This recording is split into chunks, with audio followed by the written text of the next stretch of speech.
그리스 신화 중에 기회의 신이라 불리는 카리오스가 있습니다. 먼저 그림을 좀 보시면 카리오스의 모습을 확인할 수가 있는데 좀 모습이 특이합니다. 이 카이로스의 조각상 밑에는 이러한 글귀가 있습니다. 그림을 보시면서 제가 읽어드리는 것들을 한번 보시면 되겠습니다. 내 앞머리가 무성한 이유는 사람들이 나를 보았을 때 쉽게 붙잡을 수 있도록 하기 위함이고, 뒷머리가 대머리인 이유는 내가 지나가면 사람들이 다시는 붙잡지 못하도록 하기 위함이며, 발꿈치에 날개가 달린 이유는 최대한 빨리 사라지기 위함이다. 내 이름은 카이로스, 바로 기회다. 여러분, 그렇습니다. 시간은 우리에게 주어진 기회입니다. 기회는 언제나 지나갑니다. 기회는 앞에서는 쉽게 잡을 수 있지만 뒤에서는 잡을 수가 없습니다. 그렇게 주어진 기회를 놓치지 않고 붙잡아야 한다라는 것이죠. 오늘 본문에서 사도 바울도 바로 이 부분을 언급하고 있습니다. 먼저 앞의 내용이 어떠하였는지 우리가 2주 동안 에베소서를 못 살펴봤는데 다시 한번 반복해서 되돌아보면 우리는 본질상 진노의 자녀였고 옛사람이었고 어둠의 존재였습니다. 그러나 예수 그리스도를 구주와 주인으로 모심으로 말미암아 이제는 옛사람을 벗어버리고 새 사람이 되었으며 어둠에서 빛으로 바뀌게 되었습니다. 이제는 빛의 자녀가 된 우리들은 주님을 기쁘시게 할 것이 무엇인가를 초점에 맞춰야 하고 착함과 의로움과 진실함의 열매를 맺는 삶을 살아야 하는 존재가 되었습니다. 자, 오늘 본문에서는 사도 바울은 빛의 자녀인 우리에게 이러한 권면을 합니다. 15절 말씀 보니까 그런즉 너희가 어떻게 행할지를 자세히 주의하여 지혜 없는 자 같이 하지 말고 오직 지혜 있는 자 같이 하여 라고 되어 있습니다. 빛의 자녀인 너희가 어떻게 행할지를 자세히 주의하라 라고 합니다. 세상 속에서 나는 과연 빛의 자녀로 잘 살고 있는가를 살펴보아야 한다는 거죠.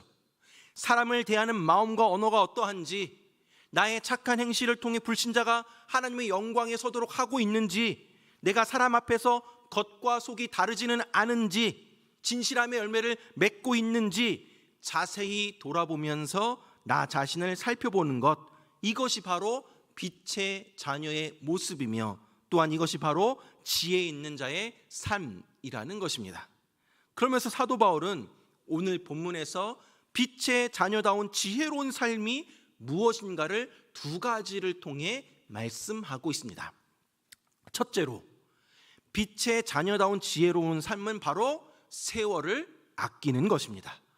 16절 말씀 보니까 세월을 아끼라 때가 악하니라 라고 되어 있습니다. 여기서의 세월은 시간을 의미합니다. 당시의 헬라인들의 시간 개념은 두 가지였습니다. 하나는 크로노스입니다. 지금도 일정하게 흘러가고 있는 물리적인 시간을 의미합니다. 1초, 1분, 1시간, 그러한 시간을 의미합니다. 두 번째는 카이로스입니다. 특정한 의미가 부여되는 주관적인 시간을 의미하는데요, 적절한 때, 결정적인 시간, 기회라는 뜻을 담고 있습니다. 오늘 본문에서 세월을 아끼라에 사용된 이 세월의 헬라어가 바로 카이로스입니다.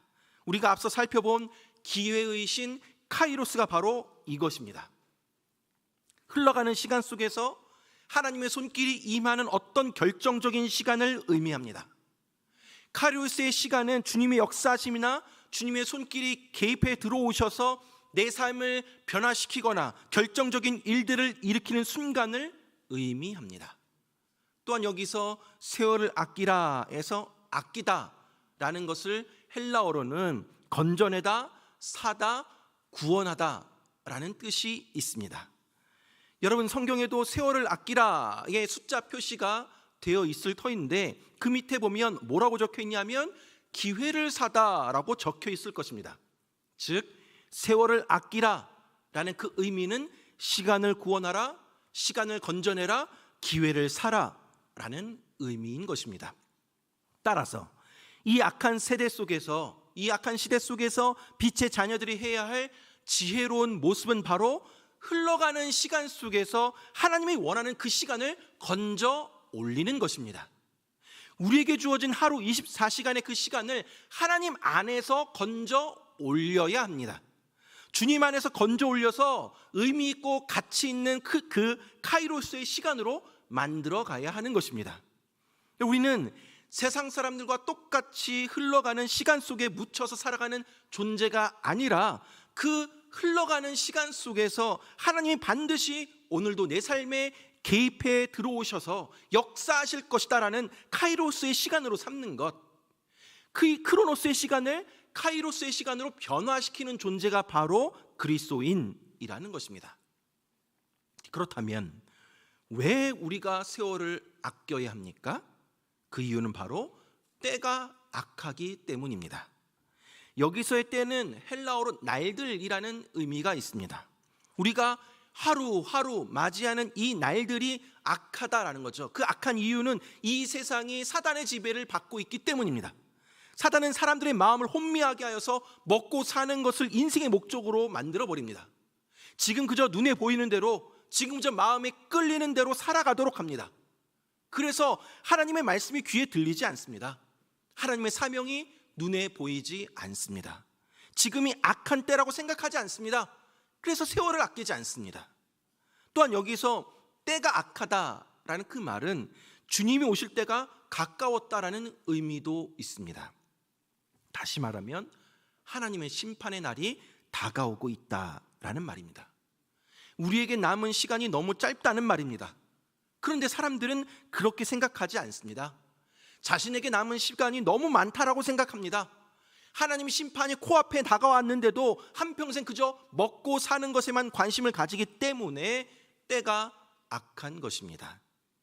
그렇다면 우리가 어떻게 해야 이 흘러가는 크로노스의 24시간 속에서 카이로스의 시간을 건져 올릴 수 있을까요? 어떻게 하면 똑같은 24시간 속에서 하나님의 일하심과 역사심을 건져 올릴 수 있을까요? 사도 바울은 이 부분에 대해서 명확하게 답해주고 있습니다. 17절 말씀 보니까 그러므로 어리석은 자가 되지 말고 오직 주의 뜻이 무엇인가 이해하라 라고 되어 있습니다. 그냥 흘러가는 시간 속에 묻혀 살면 그것은 어리석은 것입니다. 그런 어리석은 자가 되지 말라는 것이죠. 그럼 어떻게 해야 합니까? 우리는 흘러가는 시간 속에서 나를 향한 하나님의 뜻이 무엇인지 이해해야 합니다. 깨달아야 합니다. 그럴 때 비로소 우리는 시간을 건져 올릴 수 있는 것입니다. 나를 향하신 하나님의 뜻이 무엇인가? 내가 어떻게 하면 주님을 기쁘시게 할 수 있을까? 내가 어떻게 하면 하나님의 영광을 올려드릴 수 있을 것인가? 이러한 부분에 관심을 갖게 될 때에 우리는 시간을 건져 올리는 지혜로운 삶을 살아갈 수 있게 되는 것입니다. 똑같은 시간을 살아도 다른 시간을 살아가게 되는 것입니다. 하나님의 뜻이 무엇인지 모르는 사람은 일상에서 벌어지는 일들이 그냥 운이 좋아서, 그냥 재수가 없어서 그런 일이 생겼다라고 생각하고 그냥 그대로 흘려보냅니다. 그러나 빛의 자녀로서 하나님의 뜻을 아는 사람은 모든 삶의 여정 가운데 일어나는 일들을 통해서 하나님의 메시지를 듣게 되고 그 하나님을 만나게 됩니다. 이러한 삶이 바로 카이로스를 건져내는 삶입니다. 그런데 왜 우리가 이렇게 해야 합니까? 그 이유가 무엇입니까? 여러분, 시간의 주인은 하나님이시기 때문입니다. 우리는 보통 우리에게 주어진 하루의 24시간, 그냥 나에게 주어진 시간이기 때문에 내 맘대로 내 뜻대로 사용하려 합니다. 그러나 시간의 주인은 내가 아니라 하나님이십니다. 그렇게 하나님의 뜻에 내 시간을 맞추게 될 때에 우리는 시간을 건져 올리는 삶을 살 수 있게 되는 것입니다. 우리가 세월을 아끼는 삶, 크로노스의 시간 속에서 카이로스의 시간을 건져내는 삶, 똑같이 주어진 하루 24시간 속에서 하나님의 뜻하심과 일하심과 계획하심을 건져내는 삶을 살아가면 일을 해도 그저 먹고 살기 위해 일하지 않습니다. 하나님이 나에게 이 일을 하게 하신 이유가 있구나. 나를 이 직장에 보내신 이유가 바로 이거였구나. 여기서도 하나님의 기쁨이 되고 하나님의 영광을 위해 살게 하도록 나를 이곳에 보내셨구나 라는 사실을 알기 때문에 대충 일하지 않습니다. 사람을 만나는 것에 대해서, 사람에 대해서도 마찬가지입니다. 하나님이 지금 이 순간에, 이 시간에 이 사람을 만나게 하신 이유가 있을 것이다 라는 그런 생각이 있기 때문에 그 사람의 형편과 외모에 상관없이 최선을 다해서 그 사람을 대하게 되는 것입니다. 사랑하는 여러분, 우리는 삶의 목적이 다른 존재들입니다. 흘러가는 시간 속에 묻어가는 존재가 아니라 그 가운데서 나를 향하신 하나님의 뜻이 무엇인지를 늘 기대하며 살아가는 존재입니다. 시간을 건져 올리는 이 지혜가 저와 여러분들의 지혜가 되기를 바랍니다.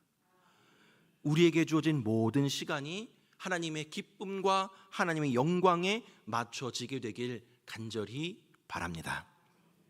자, 빛의 자녀로서 지혜로운 삶 두 번째, 그 두 번째는 바로 성령의 충만함을 받는 것입니다. 18절 말씀 보면 술 취하지 말라 이는 방탕한 것이니 오직 성령으로 충만함을 받으라 라고 되어 있습니다. 오늘 본문에서 바울은 술 취하지 말라라고 합니다. 그 이유는 방탕한 삶 때문입니다.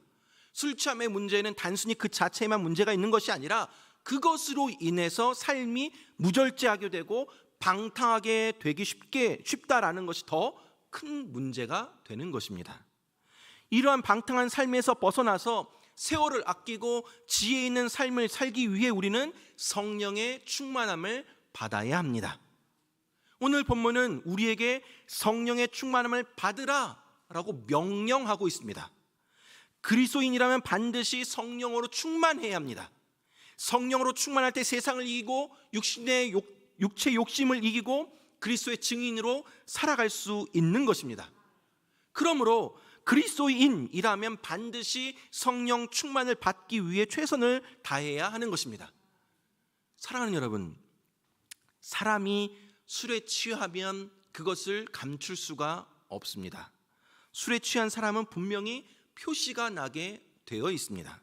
그의 말과 행동이 술에 취한 것을 드러내기 때문입니다. 성령으로 충만한 사람도 이와 마찬가지입니다. 성령으로 충만한 사람도 자기가 성령으로 충만해져 있음을 감출 수가 없습니다.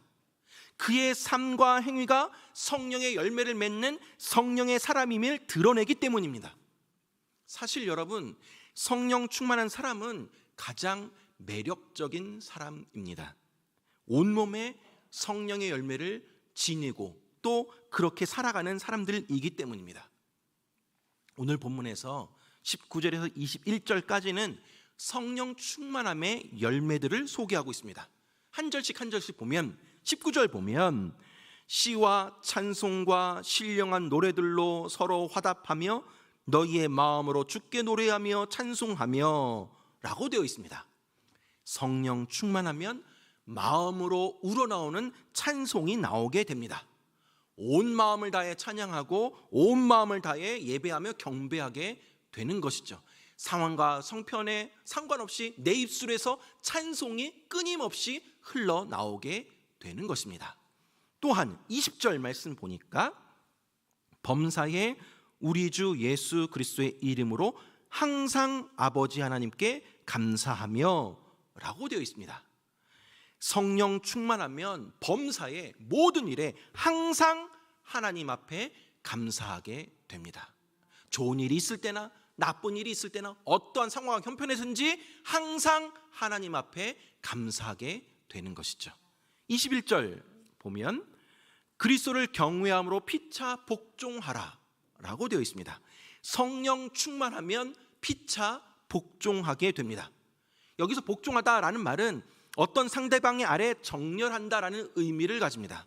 복종을 다른 말로는 존중이나 존경을 나타내기도 합니다.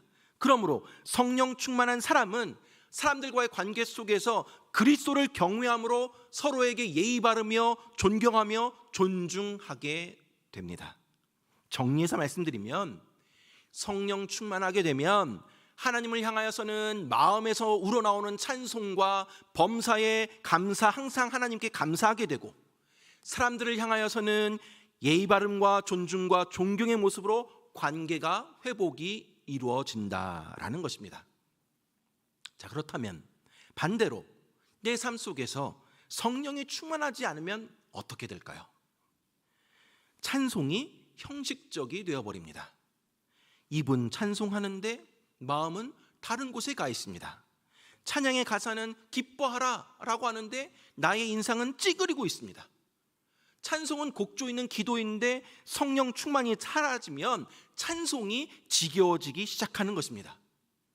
또한 성령 충만이 사라지면 절대 감사가 사라지게 되니까 불평과 원망이 흘러넘칩니다.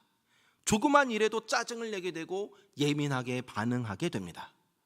또한 성령 충만이 사라지면 사람과의 관계에 예의 바름과 존중이 없어지게 되니까 사람들을 막대하게 되고 무시하게 되고 쉽게 상처 주는 말을 하게 됩니다. 그로 인해서 관계가 무너지게 되는 것입니다. 한마디로 성령 충만하지 아니하면 옛사람의 본성이 그대로 드러나게 되는 것입니다. 말씀을 맺도록 하겠습니다. 사랑하는 여러분, 오늘 본문에서 우리는 빛의 자녀로서의 지혜로운 삶 자세 두 가지를 살펴보았습니다. 세월을 아끼십시오. 기회를 사십시오. 주어진 시간 속에서 하나님의 일하심과 역사심을 건져 올릴 수 있게 되기를 간절히 바랍니다. 또한 성령의 충만함을 받으십시오.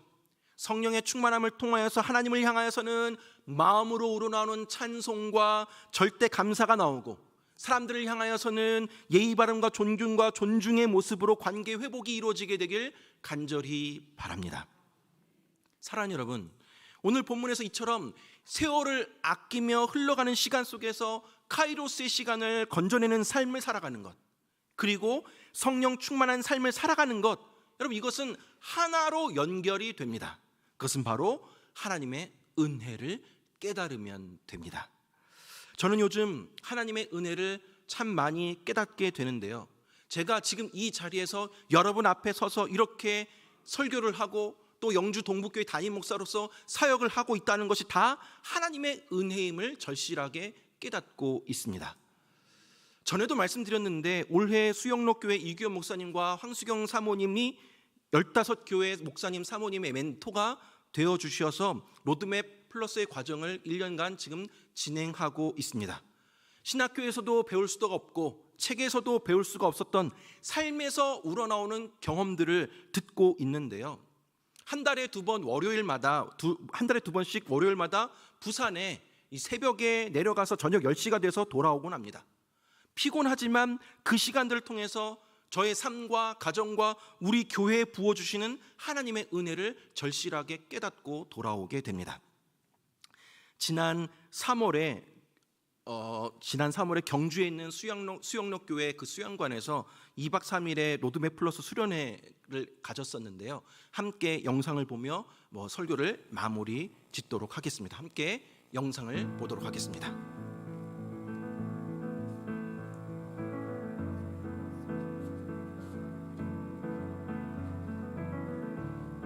용인에서 거기까지 4시간 반인데 한두 번 등은 어떻게 가겠느냐 했더니 그래도 가라고 하더라고요. 또 1년 동안 많은 것들을 배우고 경험하고 나눌 수 있을 것 같은 기대감이 있어서 너무 감사합니다.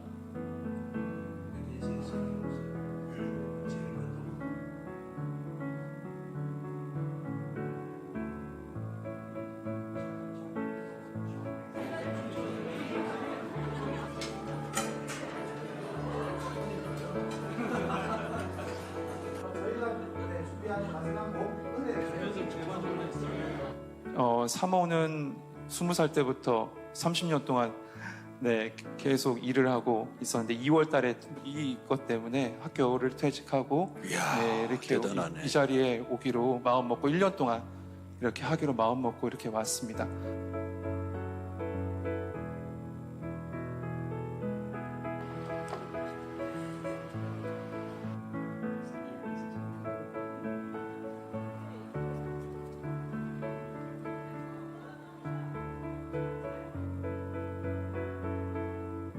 정말 설레이는 마음으로 왔다가 첫 번째 조를 만났는데 정말 어마어마한 시간들을 가져서요. 이미 위로를 다 받았고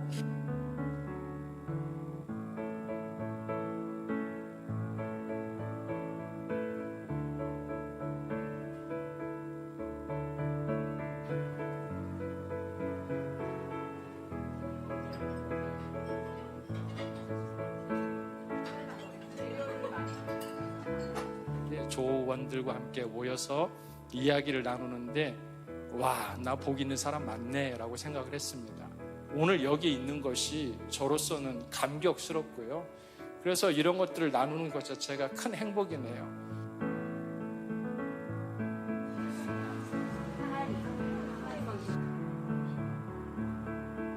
하나님께서 주시는 어떤 은혜나 또 뭔가 하나님 뜻을 좀 깨닫고 앞으로 목회에 제가 정진할 수 있는 그런 좀 디딤돌이 되었으면 좋겠습니다.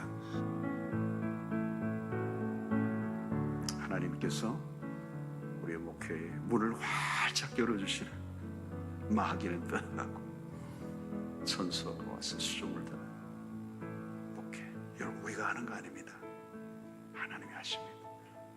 다 전적으로 주님 앞에 맡기시고 말씀을 붙드십시오. 말씀이면 충분합니다.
열다섯 교회에 기적이 일어난다면, 변화가 일어난다면, 15개가 조국 교회를 흔들어 놓는 지축을 남다른 교회들이 된다면, 우리 교회 가운데 놀라운 하나님의 역사가 일어나기 시작한다면, 구원의 역사가 일어난다면, 사단의 역사가 떠나가고 성령이 임하시고 부흥의 역사가 일어난다면, 여러분 그 도시를 흔들어 놓을 것입니다. 여러분들을 통해 하나님의 영광을 드러내실 것입니다.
사랑하는 여러분, 내가 지금 이 자리에 있는 것, 살아 숨쉬는 모든 것들이 당연한 것이 아니라 하나님의 은혜입니다. 내 삶에 당연한 것은 하나도 없습니다. 전적인 하나님의 은혜입니다.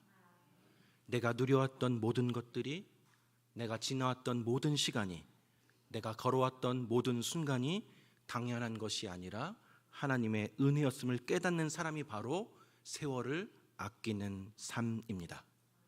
내가 잘나서, 내가 노력해서 된 것이 아니라 내 인생의 순간순간 하나님이 함께하여 주셨고, 앞서 나가서 싸워주셨고 일하여 주셨음을 깨닫는 것, 그것이 바로 카이로스의 시간을 잡는 것입니다. 하나님의 은혜를 깨달아 나에게 주어진 시간과 환경과 만남 속에서 하나님의 일하심과 역사하심을 기대하며 세월을 아끼는 삶을 살아나가는 저와 여러분들 되길 간절히 바랍니다. 또한 하나님의 은혜를 깨닫는 사람은 어떠한 상황과 형편에서든 마음을 다해 하나님께 찬양을 하게 됩니다. 범사에 감사하게 됩니다. 예수님이 나를 사랑해 주시고 나의 발을 닦아 주셨듯이 나로 다른 사람을 사랑하고 섬기고 존경하며 존중하게 됩니다. 하나님의 은혜를 깨달음으로 말미암아 하나님을 향하여서는 찬송과 절대 감사가 흘러넘치고, 사람들을 향하여서는 그리스도의 경외함으로 존경하고 존중하는 삶을 살아감으로 성령 충만한 삶을 살아가게 되기를 간절히 바랍니다. 세월을 아끼고 성령의 충만함을 통해서 빛의 자녀로서 지혜로운 삶을 살아가는 저와 여러분들 되길 주님의 이름으로 축원합니다.